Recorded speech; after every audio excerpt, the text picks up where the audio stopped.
Olá, esse é o Anderson Anaya Entrevista, mais uma vez aqui nas instalações do Labrasa, nossos parceiros aqui em São José do Rio Preto.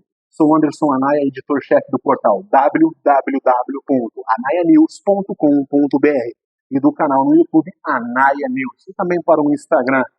E fazemos jornalismo de alto impacto e relevância social. E jornalismo de alto impacto e relevância social combina com pessoas de alto impacto e relevância social. E hoje eu estou aqui literalmente para contar histórias com uma pessoa especialista em contar histórias, a Jaqueline Ramazotti, que é criadora de conteúdo digital e bombeira. Olha que contradição. Tudo bem? Prazer, Anderson. Obrigada pelo convite. Tudo bem? Tudo bem. Conta um pouco pra gente da sua história. Bom, eu já crio conteúdo, né? Basicamente, mais eu comecei no TikTok contando as histórias de seguidores há 3 anos. Mas antes eu tinha uma empresa na área de comunicação visual também, então não era meu foco, né? Era tipo uma renda extra. E em fevereiro do ano passado eu encerrei a minha empresa, junto com um casamento, tudo, e foi onde eu comecei a viver, né? Mais só com a internet mesmo, e pegar free na área de bombeira civil, que é a minha profissão na qual eu sou formada. Mas hoje eu posso dizer assim que a minha renda vem inteiramente da internet, né? É mesmo? Como que surgiu a ideia de você contar histórias de seguidores? Falar para você que o meu perfil, ele cresceu na época da eleição, falando de eleição. Só que aí como é um tema muito político, tinha muita queda, né? Essas coisas. Aí eu vi um perfil que não era nem brasileiro, era acho que meio mexicano o perfil, contando história.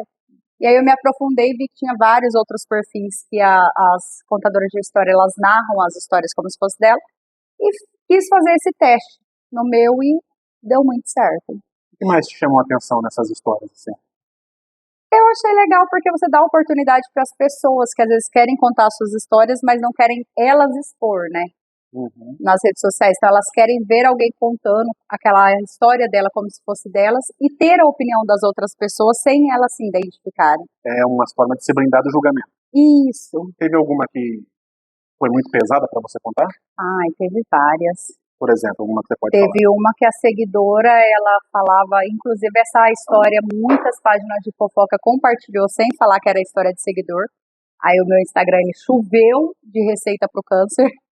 Era uma seguidora minha que ela estava com câncer no pâncreas, e ela falava que ela estava pagando, né? Porque ela mesma falou que ela preferia uma doença que lhe trouxesse a morte a um filho. E hoje ela já faleceu, tudo, já faz um tempo isso, mas foi uma história bem impactante. E histórias engraçadas, tiveram muitas? Tem várias também. Tem alguma que você pode elencar assim? Tem. Nossa, de cabeça, assim, só me veio uma de uma seguidora que ela foi no ginecologista e fez número 2 lá no ginecologista. Mas são várias situações inusitadas, que tem algumas que inclusive eu não posso nem levar, né, porque tem as diretrizes. Hoje eu levo as histórias também para o meu Instagram, então tem que seguir todas as diretrizes, senão tem banimento da conta. Tem muita gente que não vê que é história de seguidor, denuncia a conta. Tem isso? Tem, vixe. Hoje, como eu levei as histórias para o meu Instagram também, hoje eu evito ficar vendo as mensagens ocultas, essas coisas, porque são muitas mensagens de pessoas que justamente não lê, não assiste até o final e ficam me mandando mensagem. O seu público, ele é majoritariamente feminino ou ele é dividido, bem dividido? Hoje ele tá bem mais feminino, mas eu recebo bastante história masculina também. Quais histórias masculinas te chamaram a atenção?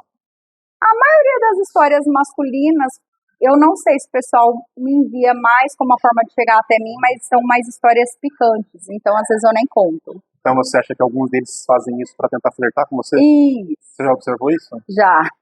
E como é que você lida com isso? Eu nem respondo. Eu literalmente ignoro. Teve histórias de violência? Tem umas histórias bem tristes também. Tem histórias tristes. Tem histórias que às vezes muitas pessoas criam um perfil falso para poder me enviar, porque são histórias pesadas atos que elas cometeram também. Certo.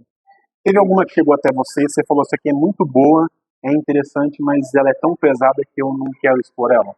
Para não dar gatilho nas pessoas, assim, por exemplo? Isso já aconteceu? Não.